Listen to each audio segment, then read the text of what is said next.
Blackrock is about to tokenize Bitcoin ETFs. This is huge. And the DTCC has listed the Solana and XRP spot ETFs, signaling approval is on the horizon. And you won't believe what Gary Gensler did when he ran out the SEC. He destroyed a lot of evidence. I'll give you all the details. Let's get into it.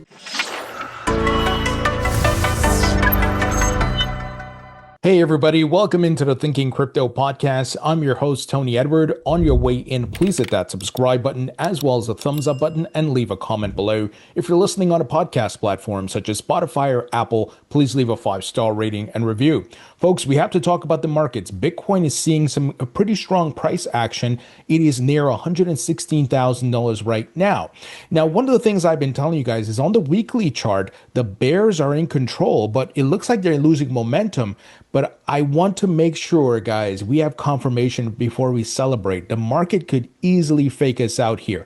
And again, I'm not bearish. I am bullish. Many of you know I've been beating the drum. We are in a bull market. But just in the short term, I'm trying to make sure we're cautious here because I see something setting up here in the weekly chart that I don't like. And I hope I'm wrong. But with these bears in control, based on the MACD, the data now, I think some sort of trap is setting up here. Again, I could be wrong. I hope I am. But if this is the start of the next rally, that's really great, but just be cautiously optimistic. Some important signals we are seeing is that the S&P 500 is making new highs. So we've been talking about all of this is following global liquidity, and it's a rotation of liquidity from gold to stocks to crypto, and we're in a macro bull market. That's why you see real estate prices going nuts.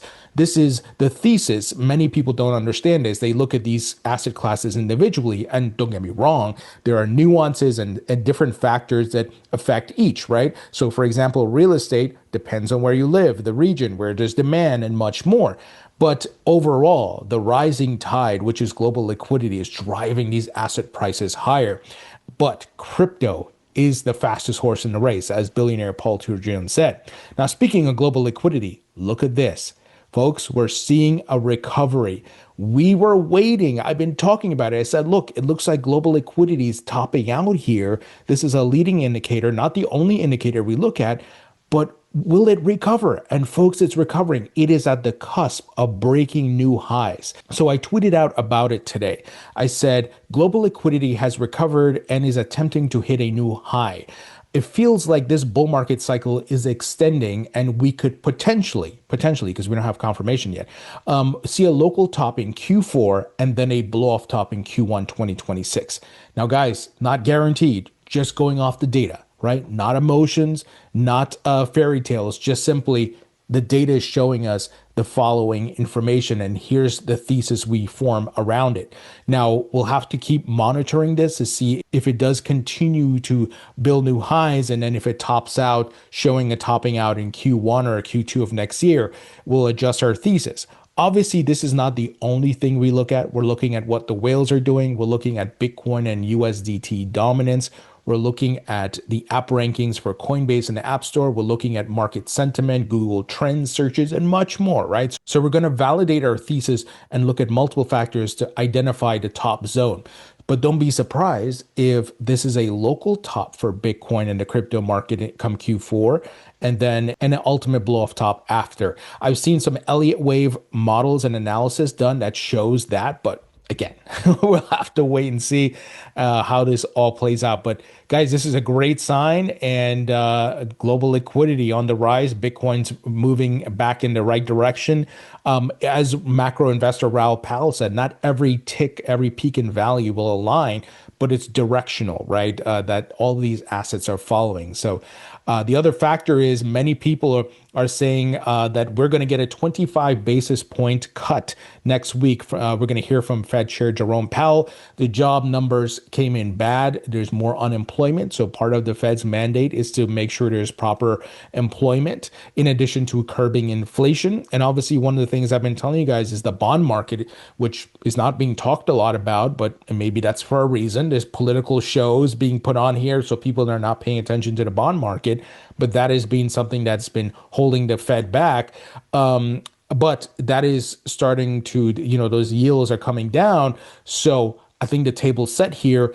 It would be amazing if we get a 50 basis point cut, because I think that will spark a massive bullish sentiment, but we'll have to wait and see, because it could also do damage where people get worried like, oh, if they're cutting this much, that means the economy is in a bad place. I honestly think we're in this it's a very late recession based on the employment numbers. Not a full-on recession yet, but anyway, the point is it's going to lead to the Fed cutting. They're going to continue doing pseudo QE, draining the Treasury general account, and much more.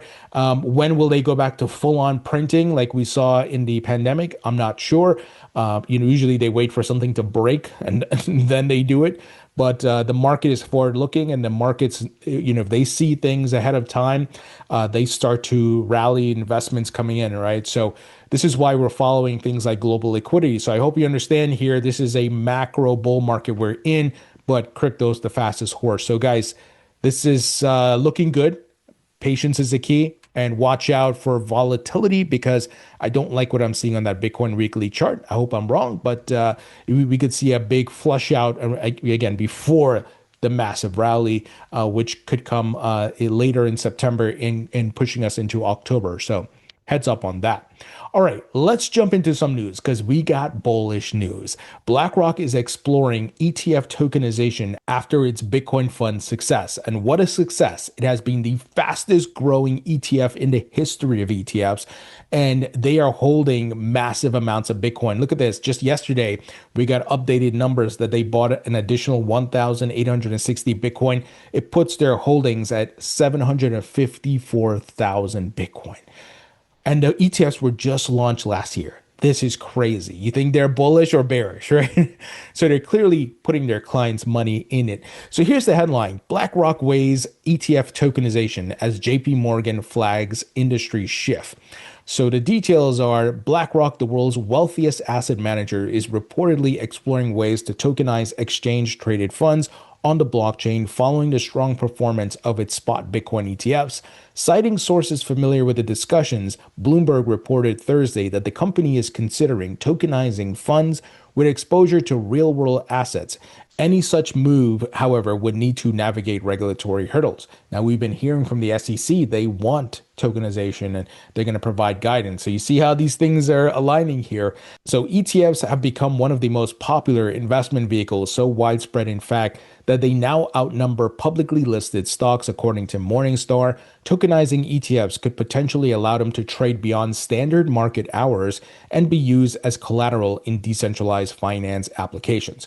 So many of you know the equities stock world ETFs, opening and closing bell, doesn't trade 24 hours like crypto. It doesn't trade on weekends and holidays, right? But as I've been telling you guys, we're headed to the token economy. They're going to tokenize all these things. We're going to have truly global markets for the first time in history. And these things are going to be trading 24/7. Liquidity will be coming in from across the globe. So BlackRock's like, hey, we're making so much money. We have so much Bitcoin in this ETF. Let's tokenize it, open it up to more markets and 24/7 trading. It's going to allow them to get more liquidity and to make more money. And that's the name of the game here. And I'm here for it. My bags are packed. I bought the bear market bottom, and I'm going to ride the waves of these rallies. But as I always tell you guys, don't be emotional. Be patient.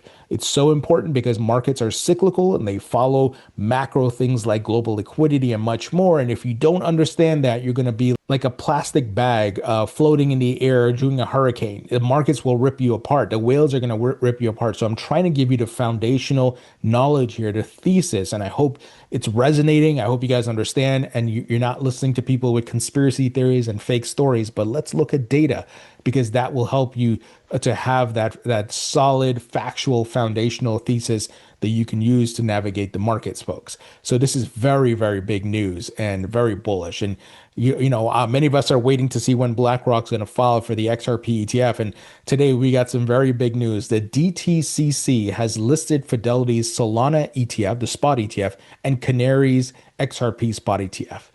I've been telling you guys, these are the two to watch because they have the futures markets in place. And that's what the SEC has required for Bitcoin and Ethereum. I don't see any other ETFs out there with the futures markets, especially on the CME.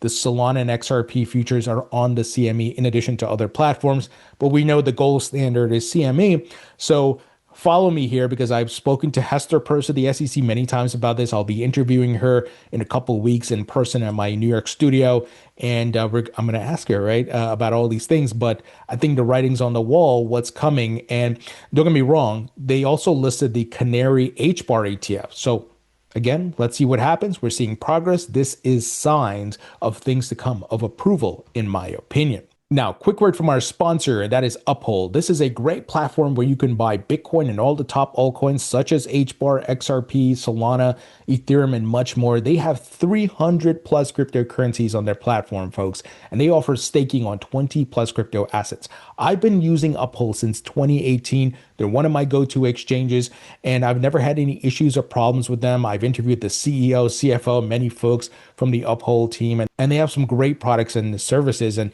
folks, they are 100% reserved. They don't commingle or lend out your crypto assets. You can go on their website and review their transparency report. They have a great rewards program called Uphold Rewards, where you can earn up to 5.25% on stablecoins. And this program also allows you to get 24-hour early access to new tokens that they list. Now, the stablecoins they support includes Ripple's RLUSD, you earn up to 5% there, and USBC, where you can earn up to 5.25% there. And in order to participate, you simply have to open the app once per month, deposit $50 once per month, and trade $50 once per month. So pretty simple. Guys, I'm a big fan of Uphold. If you'd like to learn more, check out the link in the description. Now, look at this news. This is very big. Chainlink, which I'm very bullish on, UBS, DigiFT launch Hong Kong pilot for automated tokenization fund. Folks, you see the global race that's taking place here. Game theory. No one wants to get left behind. They're all building in the race, trying to get as much market share as possible, folks. And look at the blockchains that are involved, right? So Chainlink, I hold in my portfolio, very bullish on this project. Many of you know I have been for many years because many companies and other blockchain projects use Chainlink because they provide a service that is complementary to every blockchain out there. So Chainlink, a blockchain oracle provider, and UBS, a $5.9 trillion asset manager, have partnered with DigiFT for a pilot study to automate real-world tokenization funds. This feature would eliminate manual errors, according to the companies. If successful, the study could have implications for RWA tokenization in Hong Kong, a special administrative region of China. I've told you guys many times, Hong Kong is the testing ground, right?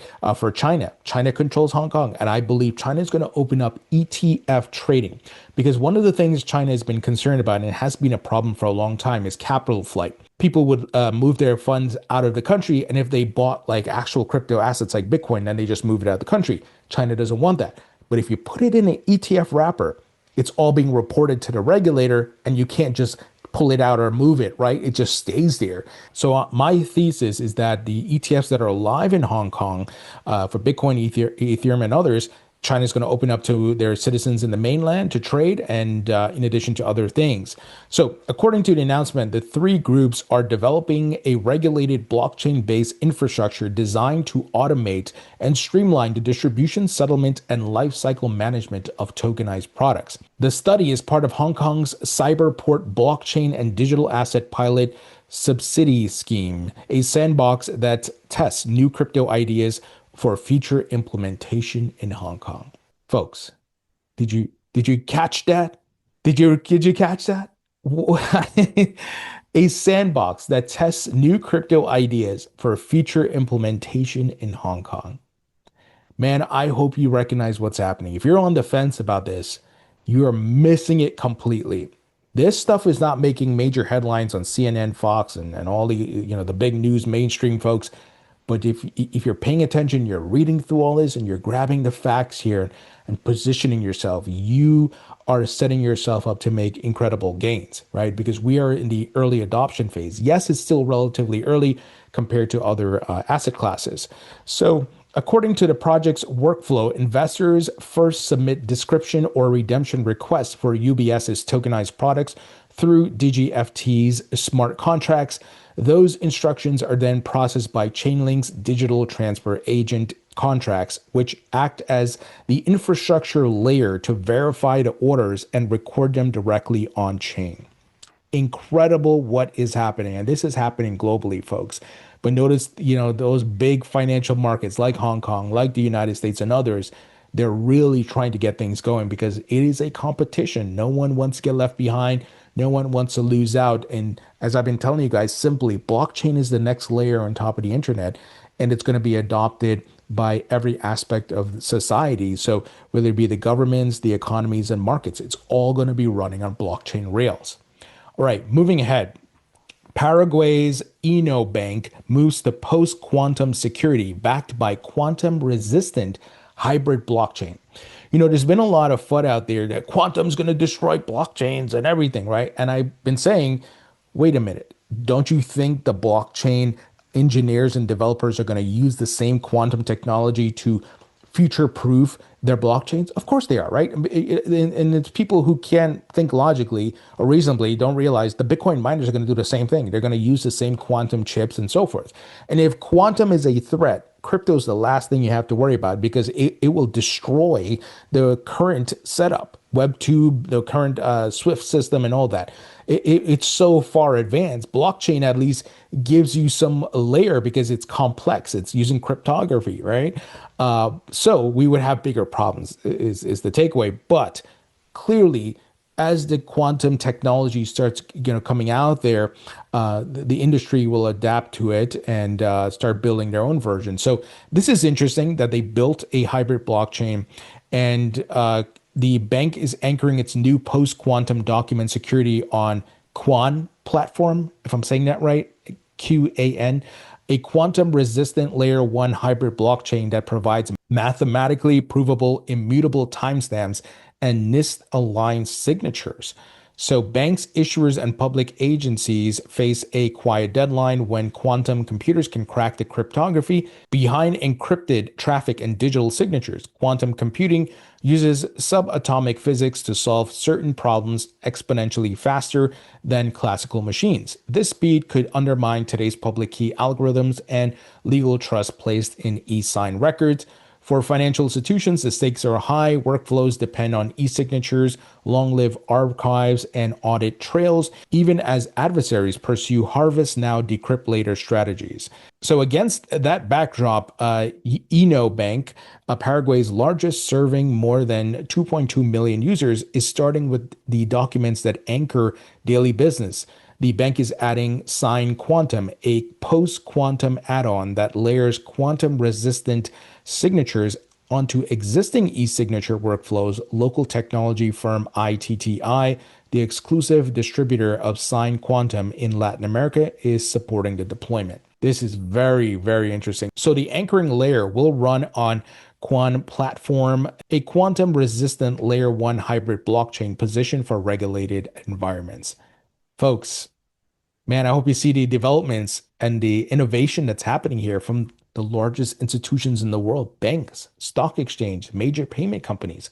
Again, this is not a joke for them. This is not a fad for them. This is not just, oh, yeah, whatever, blockchain, haha. No, they're taking it serious and they're innovating. And that's the thing that gets me bullish because disruption's at their door, so they have to. All right, let's move ahead. Avalanche. Many of you know I hold Avalanche in my portfolio. I'm very bullish on the Avax token. So Avalanche to raise $1 billion to create crypto staking vehicles. Wow. This is incredible. Avalanche Foundation, a nonprofit behind the cryptocurrency Avalanche Avax, is reportedly raising $1 billion to launch digital asset treasury projects and accumulation projects. Avalanche Foundation is in active discussions with investors to launch a digital asset treasury company and convert other company into a crypto hoarding vehicle, the Financial Times reported on Thursday, citing sources familiar with the matter. This comes as no surprise. Everybody's trying to attract those digital asset treasury companies for them to buy the assets. This is very good for all of us who are holding the respective tokens. So we see a lot of companies are buying Bitcoin, Ethereum. There's some who are doing XRP as well, Hbar, Litecoin, and now you got Avax. So you're going to see more of this, and it's another buying avenue or vehicle, right? So it's amazing that they're doing this to try to support the ecosystem because these people are going to buy the tokens, which benefits the price and the ecosystem, of course. So very bullish news here. Folks, look at this. Paul Grewal, chief legal officer at Coinbase, tweeted out the following today. The Gensler SEC destroyed documents they were required to preserve and produce. We now have proof from the SEC's own inspector general. Today, we ask the federal court to address this gross violation of public trust to ensure it never happens again. We had talked about it, I think last week, or was it earlier this week, where it was reported that evidence on Gary Gensler's phone destroyed, deleted, right? How convenient, I had said. And it's clear that Gary, I think, shredded some documents, burned some documents before he ran out the door. This is why he's a scumbag regulator. We've been talking about it for years. We knew what was going on, and we're getting proof. Scumbag activity here, man. This is pathetic. Paul says the SEC OIG report last week revealed texts from October 2022 to September 2023 were destroyed. The Gensler SEC did this even though we asked for information about all communications within the SEC related to crypto regulatory and enforcement actions making years ago. We want expedited discovery, sanctions, and immediate production of all responsive texts. Considering the double standards of the previous chair, it's not surprising that the same agency that fined firms billions for record-keeping failures committed these same exact violations. But unfortunately, folks, we know Gensler is going to be protected. He's not going to go to jail, right? If you and I did crap like this, what would they do? Throw us straight in jail. But these people, they get away with this stuff, and this is the problem with big government, man, and they get protected, man. This is the part that sucks, and hopefully in the future these things can change. Hopefully with blockchain technology and other things we have more accountability, but clearly Gensler is a scumbag, as we've been saying for years. They don't care. They'll break the law, just laugh in our faces, but the best we can do is keep exposing them, put the information out there, because at least we live in the age of the internet where the information stays online. So in the past, when it was just TV and radio, things get lost. That's it. There's no record keeping. It's put out in the air and then it's gone, right? People move on with their lives.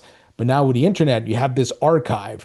We can amplify it, put it out there, keep pushing it in their faces, and hopefully they get some public humiliation is the best we can do here. And maybe, fingers crossed, that somebody can get held accountable here. But Gensler is going to get off scot-free. They're not going to do anything to him. All right, final news item. South Korea reportedly removes restrictions preventing crypto firms from obtaining venture company status starting September 16th, granting access to tax benefits and financing support. The floodgates are being opened up globally, guys. On-ramps being built, more liquidity coming in. So we are going to have a really nice run up to a blow off top. The bull market's not over yet. I just see bridges being built, on-ramps being built, and it's exciting times. Folks, again, be patient. Don't be emotional. Be educated, right? That's my new slogan that I've been sharing with you guys. It came to me on the live stream that I did on Monday. Don't be emotional. Be educated, right? Let's look at the data, the facts, the metrics, and much more, and get ready for further upside in this market. Folks, if you appreciate the content, please support me by subscribing to my free email newsletter. It is 100% free. It's on Substack. Link will be in the description. Check out my book on Amazon. It's available in paperback and digital. And my course at mycryptocourse.com. This is a comprehensive course that teaches you every aspect of crypto. Check it out. Go to mycryptocourse.com. Folks, thank you so much for watching and listening. I appreciate you all, and I'll talk to you all later.